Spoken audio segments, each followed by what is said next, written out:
بسم اللہ الرحمن الرحیم۔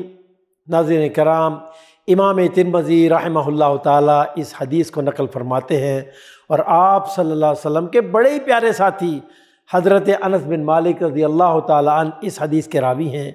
نبی اکرم صلی اللہ علیہ وسلم نے ارشاد فرمایا کہ قیامت کے دن ایک آدمی ذلیل و ضعیف بنا کر لایا جائے گا، جیسا کہ بھیڑ کا بچہ ہوتا ہے، اور اللہ رب العالمین کے سامنے اسے کھڑا کیا جائے گا۔ پھر ارشاد باری تعالیٰ ہوگا کہ میں نے تجھے مال عطا کیا، حشم و خدم دیے، تجھ پر اپنی نعمتیں برسائیں، تو نے ان سب انعامات میں کیا کارگزاری کی؟ وہ عرض کرے گا یا رب، میں نے خوب مال جمع کیا، اس کو اپنی کوشش سے بہت بڑھایا، اور جتنا مال میرے پاس تھا کیا اسے خدمت میں حاضر کر دوں؟ ارشاد ہوگا مجھے تو وہ بتا جو تو نے زندگی میں ذخیرے کے طور پر آخرت کے لیے آگے بھیجا ہے۔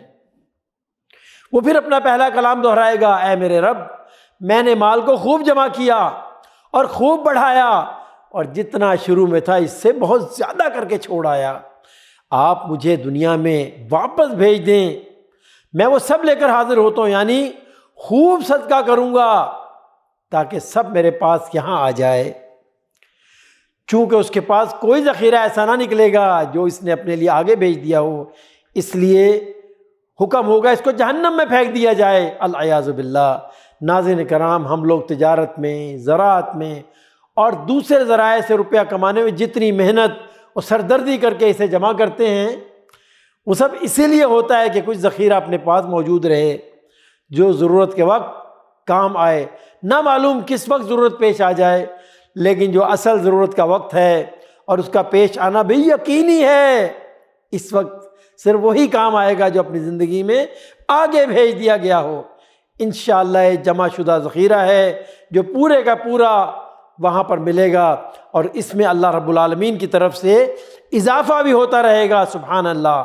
لیکن افسوس کہ اس کی طرف بہت ہی کم لوگ توجہ کرتے ہیں، حالانکہ دنیا کی زندگی چاہے کتنی زیادہ ہو جائے، بہرحال ایک دن ختم ہو جانے والی ہے، اور آخرت کی زندگی کبھی بھی ختم ہونے والی نہیں ہے، وہ ابدی ہے، دائمی ہے، سرمدی ہے، ہمیشہ رہنے والی ہے۔ جبکہ دنیا کی زندگی میں اگر اپنے پاس سرمایہ نہ بھی رہے تو اس وقت محنت مزدوری بھی کی جا سکتی ہے، لیکن آخرت کی زندگی میں کوئی صورت کمائی کی نہیں ہے، وہاں تو صرف وہی کچھ کام آئے گا جو ذخیرہ کر کے آگے بھیج دیا گیا ہوگا۔ اللہ رب العالمین کی بارگاہ میں دعا ہے اللہ تعالی ہمیں ان تمام لوگوں میں شامل فرمائے جو آخرت کی کامیابی کی فکر کرنے والے ہیں اور آخرت میں اپنے مال کو ذخیرہ کرنے والے ہیں۔ آمین یا رب العالمین۔ وصلی اللہ علی نبینا محمد۔